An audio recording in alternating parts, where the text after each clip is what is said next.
Hello and welcome to the Strike a Balance podcast for working homeschool moms. This is Charlotte Jones, homeschool coach and homeschooling mom of twin boys. I know it can feel really overwhelming to keep all the balls in the air all the time, so each week I chat about tips and strategies for being a happy and thriving working homeschool mom that you can implement in your life too. I also speak to awesome and inspiring women who manage to juggle homeschooling and work successfully and find out what their secrets are. Be sure to check out my Working Homeschool Mom Magic Mindset Challenge in the show notes and sign up to my newsletter for lots of cool homeschool freebies. And if you ever need to chat, please book in a session with me. I'm so excited for you to be here, and I hope you'll get so much value out of this episode. So let's get started.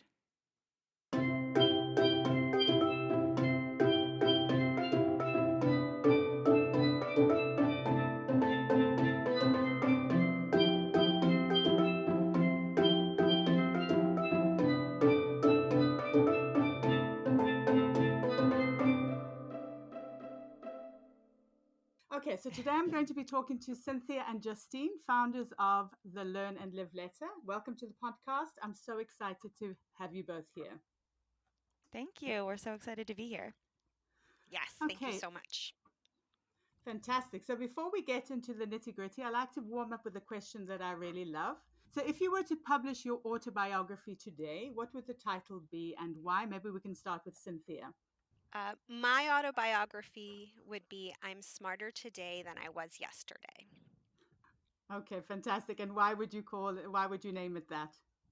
Well, I'll talk a little bit about it later, more in detail, but basically, I feel like homeschooling has taught me that learning never ends, and I've learned so much through the process of homeschooling my children that I think it's underestimated how much a parent gets to learn right along with their child when they homeschool. Absolutely. That's so true. And Justine, what would yours be? So I was actually joking with Cynthia that I had a really hard time with this because I feel like I have no business writing an autobiography yet. But I think if it was a personal one, the title I came up with was Resting Nice Face, because I have found that being kind has been a really big asset in my career over time. And we also joke a lot that part of the success of our reels is people like looking at my face, apparently. So it's sort of become an inside joke in our company. But if I was writing an autobiography from the perspective of owning our company, I feel like our kind of catchphrase has become learn and live how to feel like the boss of your homeschool. So I have two answers. Okay, fantastic. Yes, we all love to see your face on reels. That is definitely. I agree with that. Okay, so maybe you could tell me a little bit about yourself, Cynthia, about obviously what you do, and then also your kids and homeschooling and things like that. My name is Cynthia Holt, and I'm an entrepreneur. I'm the co-founder of a homeschool curriculum called the Learn and Live Letter. And of course, I'm also a homeschool mom. I have 3 children. My oldest is 19 years old, and he's already graduated from school. I also have a 16-year-old son who's in high school. He in the US is in 11th grade. And then I have a 4-year-old who is just starting his homeschool journey. And he, of course, is one of our main Learn and Live testers. Okay, quite a big gap, wow, between the kids. Yes. And Justine, what about you? My name is Justine Lamonaco. I'm the other co founder of the Learn and Live Letter. I started my career in journalism with a really heavy emphasis on digital media. And from there, my path kind of wound around through marketing and social media management. And then when I had my first child, I quit the corporate life and I started working for a parenting startup focused on empowering millennial moms. I had a lot of titles within that company over about a 6-year period, but my last on staff role was in creating and managing a lifestyle newsletter. I have 2 girls. They're now ages 6 and 3. And because had been friends with Cynthia, homeschooling had become part of my plan for them. So we had started homeschooling right before the year before the pandemic. And when it happened, I started seeing my coworkers really panicking about being thrown into this world. And I had this newsletter writing experience, empowering women to feel more confident in their roles as mothers and the other hats that they had to wear. And Cynthia had this vast knowledge about homeschooling and all the different Mm. philosophies. And it seemed like a really good marriage to bring those together and use them to help other moms, other parents feel confident entering their own homeschool journey. Yes, I remember seeing parents who were kind of forced into homeschooling at the beginning of the pandemic. It was difficult to watch because I know, even as somebody myself who chose to homeschool, it's so Mm-hmm. difficult in the beginning, isn't it? It really is. Right. Yeah. Mm. Okay, so obviously, homeschooling is fantastic. I think obviously most of us agree with that. But what do you do when times are tough? And how do you get through those kinds of times, Cynthia? Well, I feel like there are definitely times where homeschooling in general is very difficult. For those really tough homeschool days, I've learned through the years that sometimes you have to know when to say when. In my experience, obviously, because I have older children, I have some perspective on this. And I feel like as kids get older, it does get harder because, on the one hand, you want to make them resilient and you want them to learn that sometimes you have to do things that are hard. And I think as homeschoolers, we kind of get in our own head where we don't want to raise kids that give up when things are hard. So it kind of becomes a balancing act. And I really have to put myself in their shoes and try to figure out if the problem is emotional or academic. Sometimes a preteen or a teen will want to give up just because he doesn't understand the lesson or doesn't want to fail or doesn't want to feel like he's failing. I have found in those times it's best to take a break and talk about our feelings and figure out what is the cause of those feelings. And having those conversations can be really helpful because at times I've discovered that maybe the problem is that they're bored because the lesson is too redundant. That happened to my oldest son at one point in middle school with math. He had just gotten so frustrated with the program we were using because it was very redundant. And we agreed that as long as he was getting the right answers, he didn't have to complete all of them because he just felt like it was a waste of time. And then other times we've met up with struggles because things were too difficult. So if a book, for example, was too difficult that I've assigned them to read, it became a read aloud. So I just think it's important to have honest and open communication about what the struggle is and look for a solution together. And that made me feel like we weren't giving up when something got hard, but that we were working the problem. Sure, absolutely. And I think that's also such a wonderful thing about homeschooling is the flexibility to be able to do that if needed, to be able to change and to be able to adapt when needed. And what about you, Justine? What do you do when Yeah. times get tough?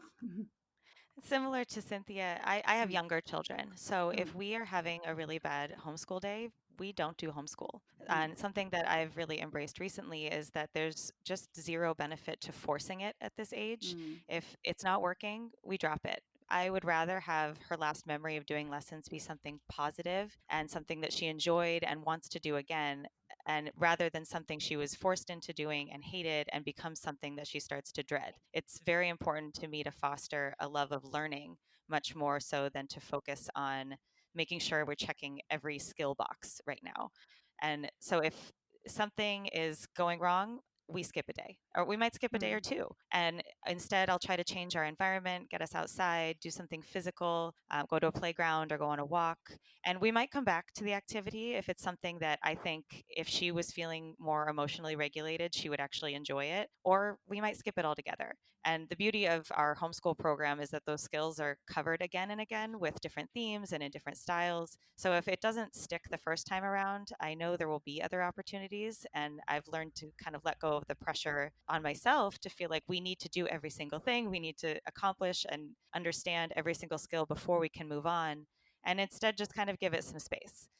Let her have the positive experience, have the moment of connection, like Cynthia was saying, and then come back to the skill later. And you're laying such a good foundation there for future learning as well. And how do you stay organized? Because obviously, being a working homeschool mom, you often have many, many, many things to do in a day. How do you generally stay organized, Cynthia? Well, I crave organization, but I'm not exactly as structured as I guess some people might think. I kind of break down my days in two different ways. I really enjoy block scheduling, which is when you just set aside a certain amount of time to get certain things done. And for homeschooling, I use block scheduling. for our traditional lessons, and that means that I set aside about an hour to do our lessons, and whatever we get done in that time is what we get done. And then for other things, I really like using task lists.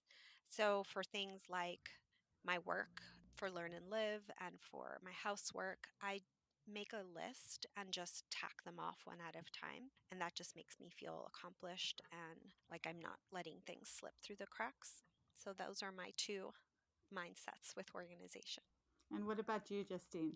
I'm also a naturally pretty organized person. I love a schedule. I like things to be really regimented for myself, but I've had to learn that that doesn't always work for young children. And instead of prioritizing the schedule or the checklist or what I feel like we need to do that day, I've gotten better at tapping into our rhythm. And similarly, I do block our day. We usually start out with playtime in the morning because my girls wake up with a lot of energy. They want to do things without necessarily sitting down and focusing on something, and that gives me some time to get work done. I'm involved in some volunteer work that I do in the morning, and then by the time lunch rolls around, they're craving something a little bit more structured. And so we have about an hour and a half of that intentional schooling. And then the rest of our school is sort of folded into what we refer to as organic learning throughout the day, whether it's just reading together or going outside, seeing those real life connections of what we've been learning about. But it's also meant that I've had to really scale back the work that I'm doing professionally.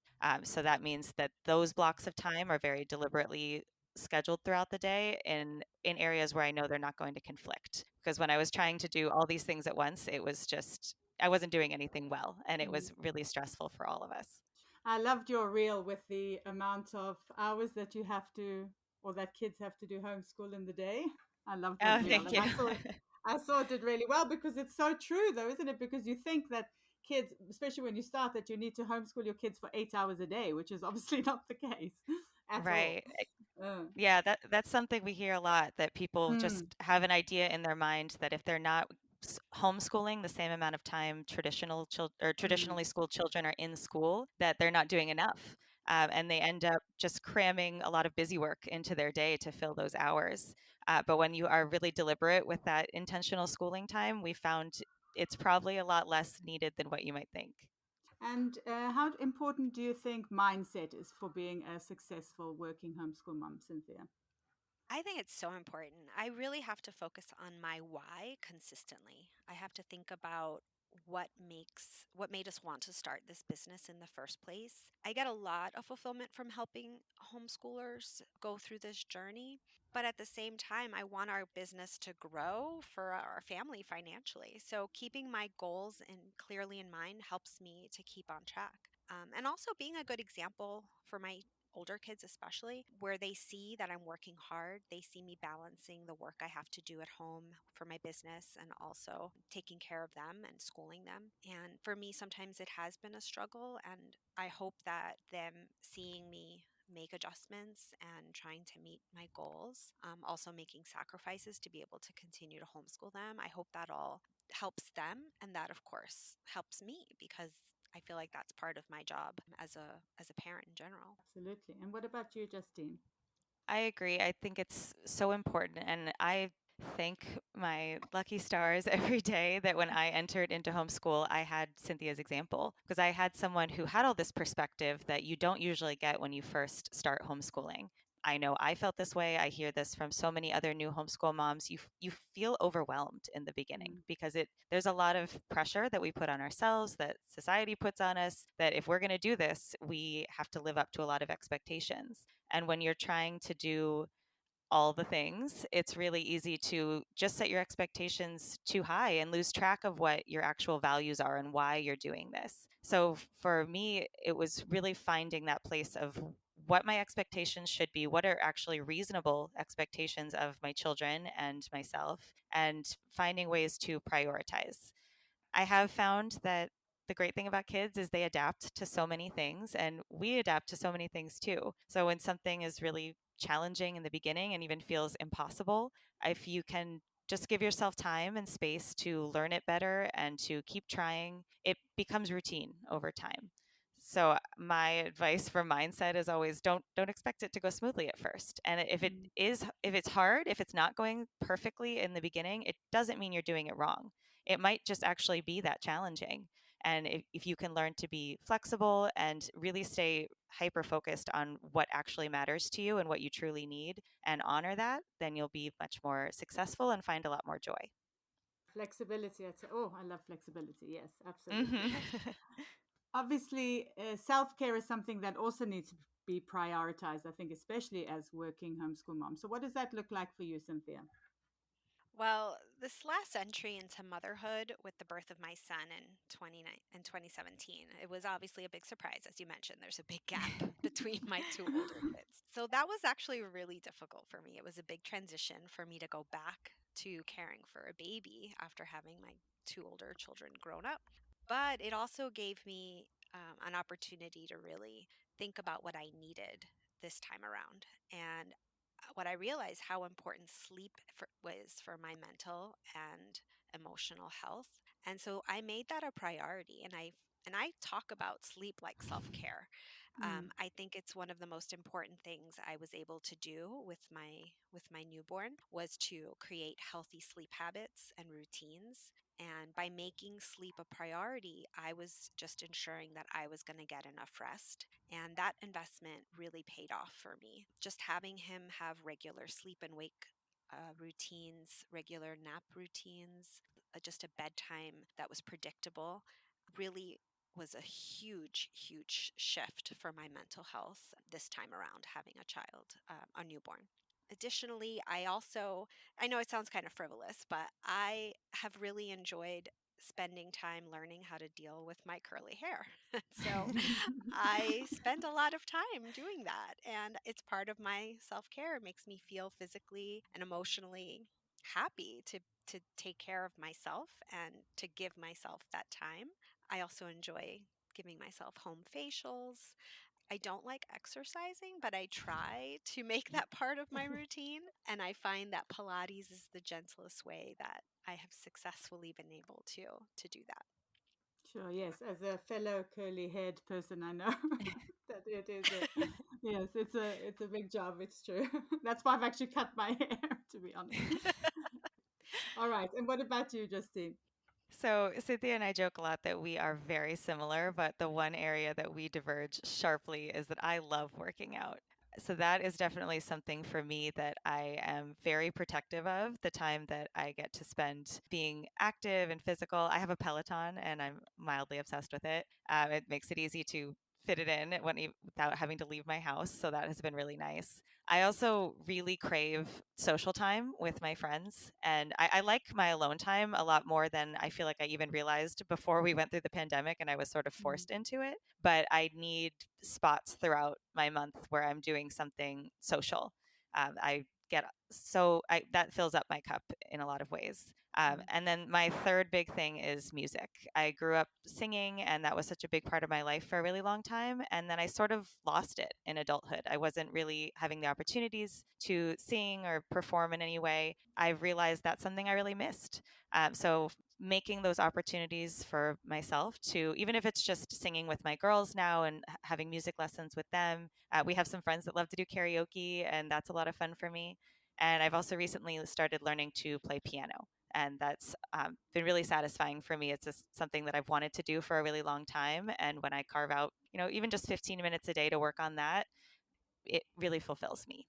Okay, so you spoke kind of about block scheduling, but what does your kind of a yearly schedule look like in terms of holidays and things like that, Cynthia? So, our schedule when my kids were older, we homeschooled 360 days, Mm. 365 days a year. That's kind of how we approached it. We never did like a traditional school schedule, and we broke it down by seasons because what I realized was that when it was summer, we were still learning, we were still doing things, but it was mostly outside. So, I felt like we would continue to do things involving reading and we would continue working on our math skills, but we weren't necessarily inside doing science experiments. We were outside just living, doing beach and hikes. And my boys love camping. So we would plan those. And so we would really work with through the seasons.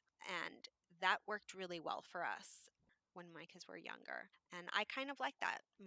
And it sort of set the tone for one of our biggest, I guess, mantras, which is that learning is part of life and you don't stop learning because it's summertime. You don't stop learning really ever. You just make it a natural part of the way your family exists.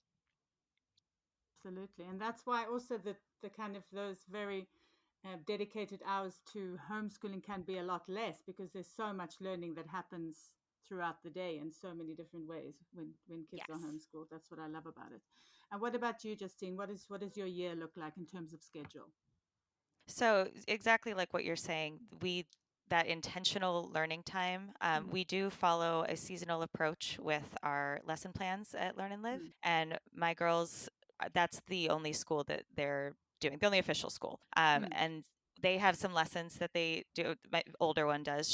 She is also learning piano, and she's done a couple different classes on Outschool and things like that. But we do intentional lessons from fall to springtime. And then in the summer, we don't really have any intentional schooling that we do. But because of the way that we do school, it naturally works its way into our everyday life. So when we are going on vacations or going to the beach and we're doing hikes in the woods, there's so many opportunities to point out the real life version of whatever they've been learning about and make those connections throughout the year. And my oldest is delightful because she loves school so much, and even when mm. I want to take a break, she's asking to do lessons. We just had fall break in our curriculum, and every single day she would come downstairs and tell me, I don't like fall break, I want to do school. And Oh, it's so like, lucky. I know. I'm like, I can't really get mad at her because I wanted a kid who loved learning, right? So with us, we are naturally working it throughout our day. We do a lot of reading, we do a lot of arts and crafts, and spend a lot of time outside. So it never really feels like school stops. We do take a break from the intentional learning because that does take a lot more preparation on my part, and I need a little break now and then. Sure. Yeah, be careful what you wish for. Yeah, exactly. All right. Okay, we did speak a little bit about tough homeschool days, but what would be kind of one thing that you would really recommend for somebody who's having a really bad homeschool day? Cynthia. Well, I feel like it's important to just remember that kids are not only always learning, but that everything that we do is just part of family life. I feel like, in general, some of the hardest days that we have, like we talked about, sometimes you just need to take a break and just spend time with your family and reconnect. And that really, I think, makes homeschooling more authentic. I think that one of the big messages that we talk a lot about at Learn and Live is that there's really no stop and start to being a homeschooler. It really is a way of life. And when you're having those challenges, it's okay to stop and reevaluate and figure out, why this is hard and just kind of do the mental work of figuring it out. And I think that when you do that, it rolls out into more success because you don't get caught up in doing things simply because this is what we perceive the school way to be. Or I think another big part of it also becomes what we think the kid has to learn by a certain amount of time. And if we pull away from that, then we become more successful as well. So true. And what about you, Justine? What would be one piece of advice you could give somebody having a really bad homeschool day? For me, because my girls are young, a bad homeschool day for us is usually a day that is marked by tantrums or resistance or just full on meltdowns because of something that is going on that really has nothing to do with the lesson a lot of the time. So for me, I've learned to try to take a step back from it instead of thinking my child is giving me a hard time, they are having a hard time. And what can I do to address that? And sometimes it's that they need a change of environment. Sometimes it's that they need to do something very physical because they need to move a lot at this age. And if they are really resisting a particular activity or skill consistently, I've tried to figure out what it is that is fueling that resistance. And a lot of the time it comes down to an insecurity that my daughter doesn't think she can do it. So she doesn't want to try because she doesn't want to fail, which adults do the same thing. That's what we procrastinate. And so by addressing those feelings of insecurity and maybe modifying the activity down, scaling it back to something that I know she can confidently do, I can build up her confidence first and then come back to the upgraded version of that activity. And she will come at it from a place of empowerment and confidence. So thinking about the mental and emotional side of learning and prioritizing that helps us work through the tough days and usually end them feeling successful, even if we didn't do what I intended to do or what I thought we were going to do, or the takeaway was something completely different. As long as we leave with that positive moment of connection, and like Cynthia said, you're learning something all the time, especially at this age. So much of the world is new to you. If we can leave with any kind of lesson, I consider it a success. So what is your absolute favorite homeschooling resource and why, Cynthia? So, ironically, one of my favorite homeschooling resources is the ability to outsource. As a homeschool parent, I know that there is so much that I want my kids to learn that I myself am not an expert in. So, viewing myself as a facilitator instead of the sole educator has allowed me to give my children the very best education. I really took advantage of the resources that were available to me when we used to live in New York City. There were so many homeschooling classes and field trips that were available to us in a city. Now I live in a rural community, and so it's a little different how we outsource.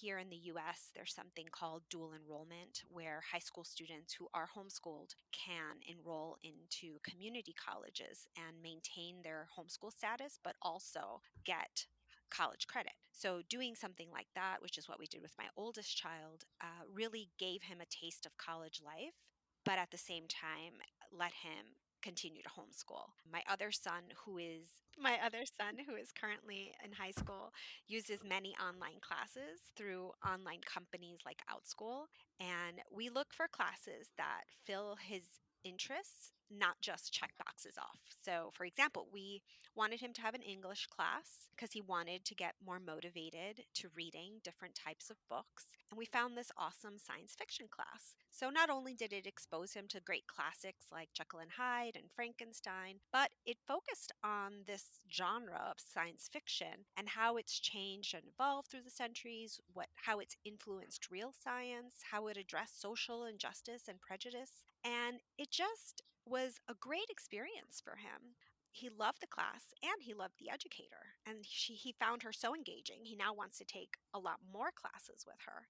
So I don't know. I find it ironic that most of the world is struggling with online classes right now, and I can totally understand why, but my children have just developed such a different relationship with learning in general that they really thrive doing online classes now that as they got older in high school. They really benefited from being educated by someone different than me at times, by interacting in an online classroom, by just learning how to use that type of technology.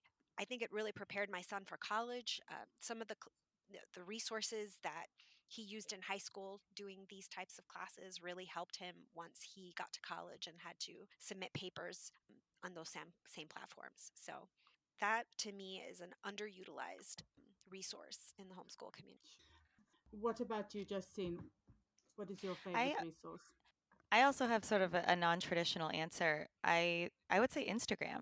I feel like something we talk about a lot at Learn and Live is that we focus on the parent or grown-up who is teaching the lessons just as much as the child who is learning them. And we offer a lot of that encouragement and that empowerment for free on our social media platforms. And for all of social media's faults, I think one thing it does really well is remind you that you're not alone, that there are so many people who are going through the same struggles that you are, that are feeling the same insecurities that you are. And if we're all feeling them, then the problem is not you. And it's probably not that you are necessarily doing something wrong, or if you are, here's somebody who can speak from a place of experience and help you find a better alternative. Something that I have really loved with our reels is just the feedback we get in the comments. And my favorite comment to get is, I thought I was the only one, or this is so me. Like this is exactly what it feels like. And when we can hit on a point like that somebody was feeling very alone in dealing with it, and maybe they don't have a community of homeschoolers around them, or they don't have supportive relatives or people who are really building them back up, especially after those difficult homeschool days, we can be that resource for them. And I've found the same comfort when I see other homeschool coaches and other people who are trying to focus on helping parents and grown-ups to be confident homeschool families. I think that is such an important aspect of homeschooling that is sometimes forgotten because we focus so much on finding the right curriculum and something that suits our philosophy of learning, but doesn't necessarily think about our philosophy of teaching and how we need to build ourselves back up because we're giving out so much. Yes, I've also found an incredible community on Instagram because we don't have a lot around where we live as well. So I can totally Mm-hmm. agree with Instagram being such a great resource in that respect.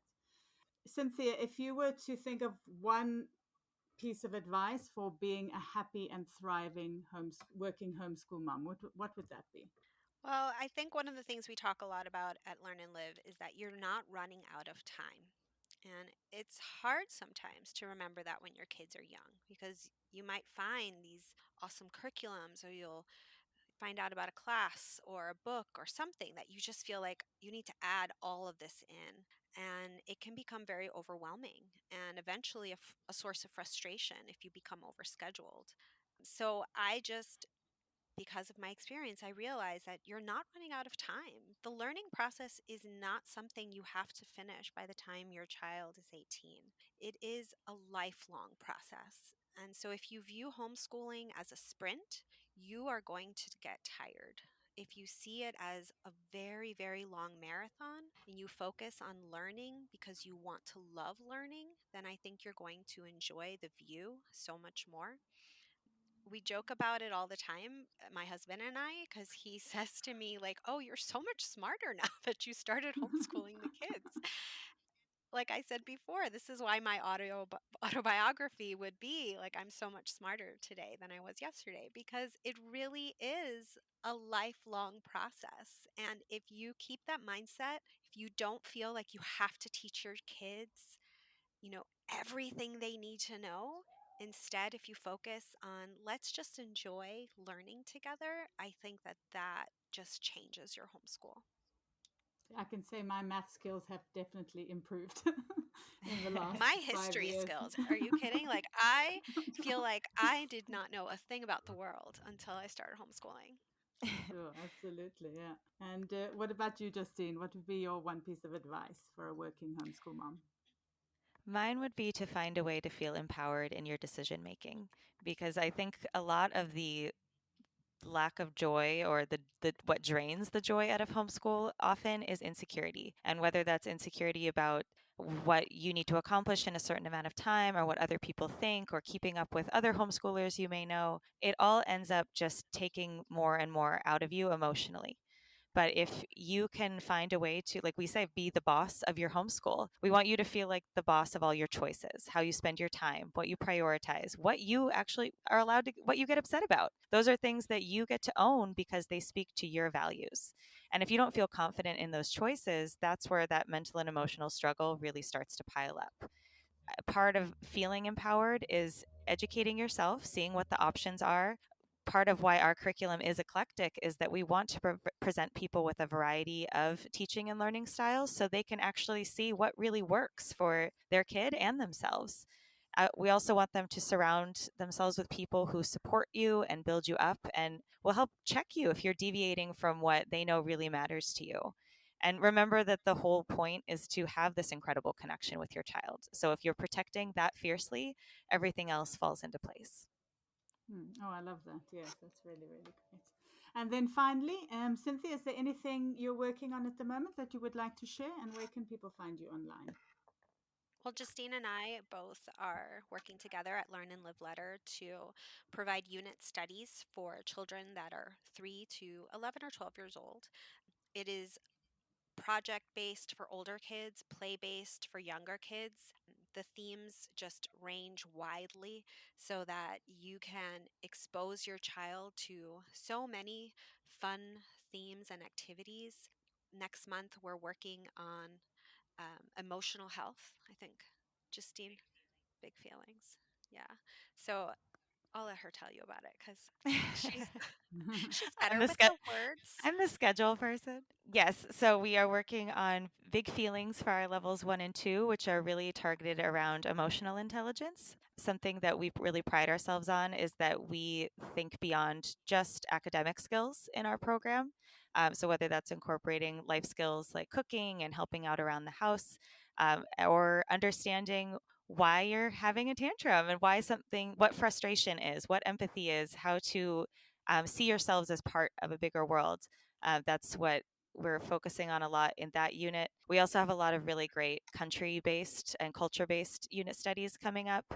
Those we have a lot of fun with, just all the different ways that you can apply a culture through music and art and food to that country's ancient history to its modern day, and you end up with a very well-rounded child who knows a little bit about a lot of things and also has a deeper understanding of people who might be very different from them, but sees them from a place of value and appreciation, which I think is good for all of us sometimes. And if anyone wants to learn more about our program, our website is learnandliveletter.com. We're also very active on Instagram, as you mentioned, at learnandliveletter. Everything that we offer on Instagram is free. So we have a lot of that parent empowerment, a lot of support, emotional support there. And our subscribers get that tenfold in our newsletters that we send out with their lesson plans. There's so much that we are able to share on social media, and I feel like I see so many homeschooling coaches that are making themselves available, and it's really great that people are able to share their experiences. And just one thing that I feel like is unique about our marriage together, Justine and I are able to take our two different experiences and meld them into this really great program because I, of course, I've done this already once through, and I feel like I don't want to call myself a homeschool expert because I feel like that is just it's just my own experience, but because I have authentically and truthfully lived this experience from start to finish, I come from a different perspective. And then Justine, because she's just starting off, is able to really live in the moment of all of these things. And I think that together we just come from a really unique place. And we're really able to offer homeschooling families something really special because of that. So I just like what we're able to give them, just people in general who are going through this experience. I like the support that we're able to give them, how we're able to laugh at ourselves through the reels and laugh at the experiences we're having, but also just give some knowledge and encouragement through the way that we present our program. It's Absolutely. important to us that people feel Mm. joyful about homeschool. I think when we first started talking about even launching the company, I was just telling Cynthia about my coworkers are all freaking out. They're dreading this Mm. process, and I have loved it so much. And I wish there was a way to give people that same joyful start because you feel it, your child will definitely feel it. So that has been a goal from the beginning, is to help people find joy in their homeschool. And like Cynthia said, whether we do it by laughing at the quirks and awkward moments of homeschool on Instagram or by really talking about the deeper issues that are happening in our minds and hearts when we enter this world, that has probably been the most rewarding part of it for us, is that the children are learning so much and we see so many happy faces in the posts that our subscribers share, but we also get such positive feedback from the grown-ups that are doing it about how we've changed their perspective and we've given them the joy back of what they're doing. So that is incredibly rewarding. I really hope you enjoyed the episode today. Drop me a DM on Instagram or post on the Working Homeschool Mom support group over on Facebook and let me know what resonated the most with you. It would also be great if you could rate, review, and subscribe, or share the podcast with a working homeschool mom who might need it. Until next time, take care.